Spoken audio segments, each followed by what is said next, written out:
दोस्तों नमस्कार, स्वागत है आप सभी का। एक बार फिर से चलिए जानते हैं राजस्थान की ताजा खबरों को। लेकिन उससे पहले अगर आपने अभी तक इस चैनल को सब्सक्राइब नहीं किया तो सब्सक्राइब कर लें, जिससे कि आपको राजस्थान की ताजा खबर रोजाना मिलती रहे। तो सबसे पहली खबर की बात करें तो केंद्र सरकार ने सिटीजनशिप अमेंडमेंट एक्ट यानी सीए का नोटिफिकेशन जारी कर दिया है और इसके साथ ही यह कानून देश भर में लागू हो गया है। और इसके बाद सरहदी जिले बाड़मेर पाक विस्थापित कॉलोनी में मानो दिवाली आ गई है और पाक विस्थापितों ने ढोल की थाप पर जमकर डांस किया। छोटे बच्चों से लेकर बुजुर्ग झूमते हुए नजर आए और पटाखे फोड़े और एक दूसरे को मिठाई खिलाकर बधाई दी। बता दें कि खुशी इस बात की है कि अब भारत की नागरिकता मिलनी आसान हो गई है। अगली को राजस्थान हाईकोर्ट की मुख्य पीठ जोधपुर के वकील 2 दिन और भी हड़ताल पर रहेंगे। वकीलों ने हड़ताल रखी थी और बीकानेर में हाईकोर्ट की वर्चुअल बेंच के विरोध में वकीलों ने हड़ताल रखी है।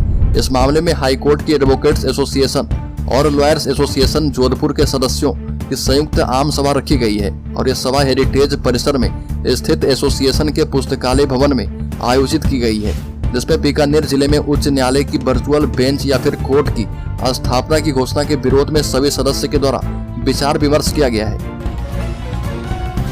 बड़ी खबर, लगातार 7वें साल पिछड़ा जयपुर।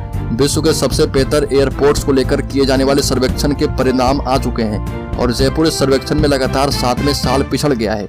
इस बार के सर्वेक्षण में अलग अलग यात्री भार की श्रेणियों में देश के 4 एयरपोर्ट अवार्ड जीतने में सफल रहे और एयरपोर्ट से मिली जानकारी के मुताबिक वर्ष 2015 और 2016 में लगातार 2 साल तक विश्व का नंबर 1 एयरपोर्ट रहने वाले जयपुर एयरपोर्ट की रैंक इस बार भी पिछड़ गई है।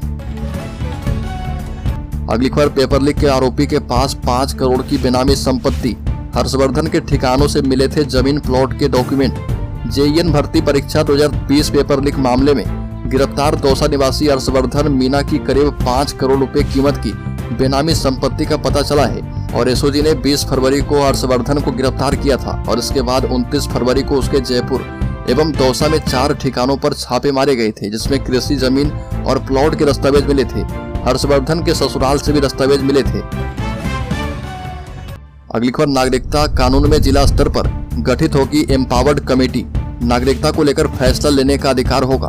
केंद्र की नरेंद्र मोदी सरकार ने नागरिकता संशोधन कानून की नोटिफिकेशन जारी करके इसे लागू कर दिया है और इसी के साथ ही अब 31 दिसंबर 2014 तक भारत आए पड़ोसी देश के अल्पसंख्यक भारत की नागरिकता को ले पाएंगे।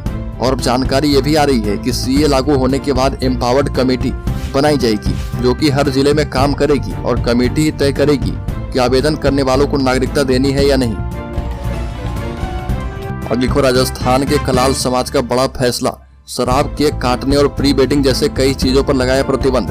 राजस्थान के डूंगरपुर जिले के मोड़ मेवाड़ा कलाल समाज चौखला गरियाता चिखली की आम सभा नदिया गांव में आयोजित की गई और भरतलाल कलाल की अध्यक्षता में हुई आम सभा में समाज में व्याप्त कुरीतियों एवं महंगे इवेंटों पर फिजूल खर्ची पर रोक लगाने पर विस्तृत चर्चा की गई। और समाज के सचिव डॉक्टर नरेश कलाल ने पिछले 10 माह के कार्यकाल में आयोजित गतिविधियों का प्रतिवेदन प्रस्तुत करते हुए समाज में व्याप्त कुरीति पर अच्छाई एवं बुराई पर प्रतिक्रिया व्यक्त की है।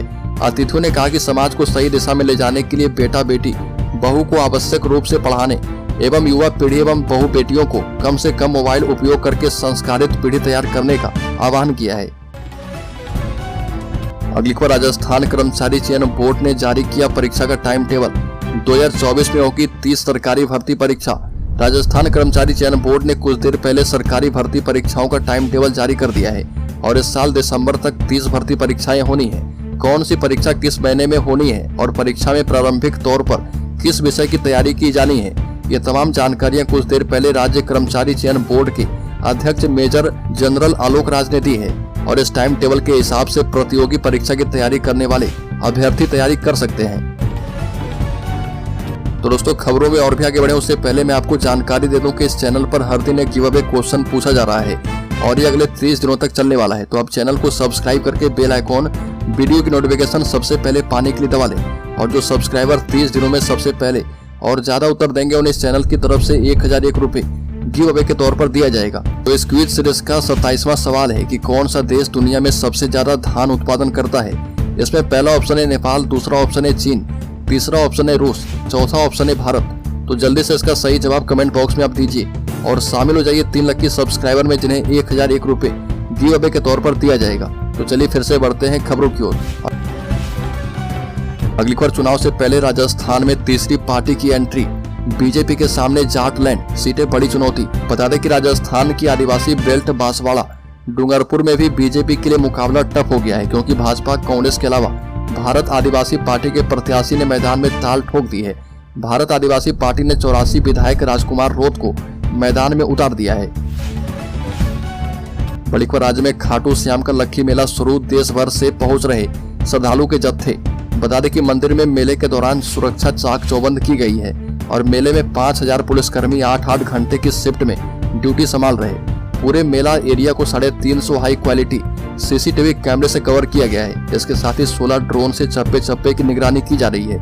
मोबाइल टावर नेटवर्क के लिए 2 अस्थायी टावर भी लगाए गए हैं। मंदिर तक पहुंचने के लिए रिंगस यानी सीकर से वाहनों को डाइवर्ट किया जा रहा है।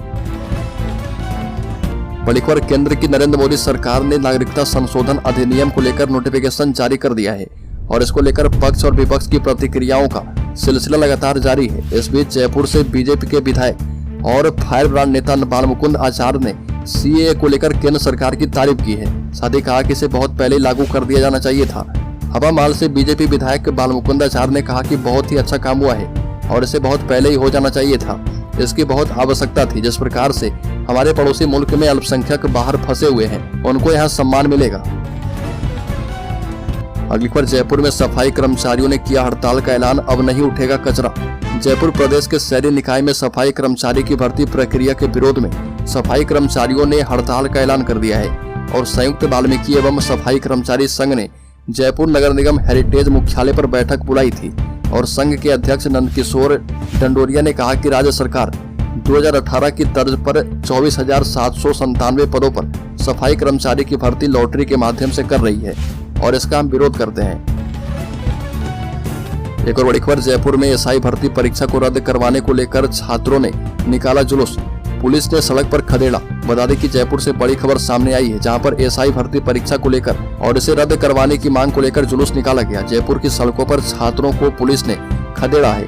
रिद्धि सिद्धि चौराहे के समीप सैकड़ों छात्रों ने एकत्रित होकर एसआई भर्ती परीक्षा को रद्द करवाने की मांग की और इसको लेकर मार्च निकालकर पूर्व में हुई परीक्षा को रद्द करवाने की मांग की गई थी। अगली खबर, दौसा के सचिन शर्मा की जयपुर के एसएमएस अस्पताल में गलत खून चढ़ाने की वजह से मौत के मामले में सामाजिक संगठनों ने मुख्यमंत्री से न्याय की गुहार लगाई है। सचिन को न्याय दिलाने के लिए एकजुट हो चुके हैं सामाजिक संगठन। बता दें कि इसको लेकर सामाजिक संगठनों ने सचिन के परिवार के साथ सरकार के नाम जिला कलेक्टर और राज्य सरकार को दिए आश्वासन पर न्याय की मांग उठाई है और दौसा के मृतक सचिन शर्मा के पिताजी की उपस्थिति में समाज के विभिन्न संगठनों ने कलेक्टर साहब को मुख्यमंत्री के नाम ज्ञापन दिया है। अगली खबर, गर्मियों में इस बार नहीं होगा पेयजल का संकट, उप मुख्यमंत्री दिया कुमारी ने दी है 320 करोड़ की वित्तीय सहमति। उप मुख्यमंत्री दिया कुमारी ने आगामी गर्मियों में प्रदेश वासियों के लिए पेयजल व्यवस्था को पुख्ता बनाए रखने के लिए पेयजल एवं पेयजल संबंधित आकस्मिक कार्य हेतु जन स्वास्थ्य अभियांत्रिकी विभाग की विभिन्न पत्रवालियों पर लगभग 320 करोड़ रुपए की वित्तीय सहमतियां प्रदान कर दी है। अगली खबर, राजस्थान के इस गांव में ईआरसीपी के लाभार्थियों के सामने पेयजल संकट। राजस्थान की सरकार प्रदेश में पेयजल संकट को दूर करने के लिए बड़ी योजनाओं का दावा कर रही है, लेकिन धरातल पर चीजें इसके उलट है। जलदाय विभाग के काम को लेकर उदासीनता देखने को मिल रही है और गर्मी का मौसम शुरू होने वाला है और राजस्थान के कई इलाकों में पेयजल की समस्याएं दिखने लगी है और ऐसे में राजस्थान के डिडवाना में पेयजल संकट देखा जा रहा है, जहां पर पीने के पानी के लिए लोगों को 2 किलोमीटर तक का सफर तय करना पड़ रहा है। बड़ी खबर, कोटा संभाग में सरसों चना खरीद 15 मार्च एवं शेष राज्य में 1 अप्रैल से आरंभ होगा। भारत सरकार के द्वारा राज्य में सरसों खरीद के लिए 14 लाख मीट्रिक टन एवं चना खरीद के लिए 4 लाख मीट्रिक टन खरीद लक्ष्य स्वीकृत किए गए हैं और राज्य में गत वर्षों की भांति सरसों चना की खरीद ऑनलाइन प्रक्रिया के मुताबिक की जानी है और इसके लिए कोटा संभाग में सरसों चना के कृषकों के पंजीयन 12 मार्च से तथा शेष राज्य में 22 मार्च से आरंभ किए जा रहे हैं। बड़ी खबर, मास्टर रोल से भर्ती पर अड़े, आंदोलन पर उतरे सफाई कर्मी और वाल्मीकि समाज। बता दें कि सफाई कर्मचारी भर्ती मास्टर रोल के आधार पर ही करने सहित 5 मांगों को लेकर प्रदेश भर के सफाई कर्मचारी एवं वाल्मीकि समाज आंदोलन पर उतर गया है। जयपुर सहित प्रदेश भर में न तो घर घर का कचरा उठेगा और न ही सड़कें साफ होगी। नगर निगम के कार्यालय में भी सफाई कर्मचारी कार्य नहीं करेंगे। सफाई कर्मचारी सामूहिक अवकाश लेकर सफाई कार्य का बहिष्कार करेंगे और यह निर्णय हेरिटेज निगम मुख्यालय पर प्रदेश भर के सफाई कर्मचारी संगठनों के प्रतिनिधियों एवं सफाई कर्मचारी की हुई आम सभा में एकमत से किया गया है। बड़ी खबर राज्य में आंगनबाड़ी सहायिकाओं के 6204 नए पद स्वीकृत किए गए हैं और इस संबंध में समेकित बाल विकास सेवा के निदेशक ओपी बुनकर ने आदेश जारी किए हैं। निदेशक ने सभी जिलों के उप निदेशकों को तत्काल भर्ती निकालने के लिए निर्देशित किया है और बता दें कि खबर के मुताबिक विभाग ने मिनी से लेकर मुख्य आंगनबाड़ी केंद्र में क्रमोन्नत हुए इन केंद्रों पर आंगनबाड़ी कार्यकर्ताओं के साथ एक एक सहायिका लगाने के लिए 6204 नए पद स्वीकृत कर दिए हैं।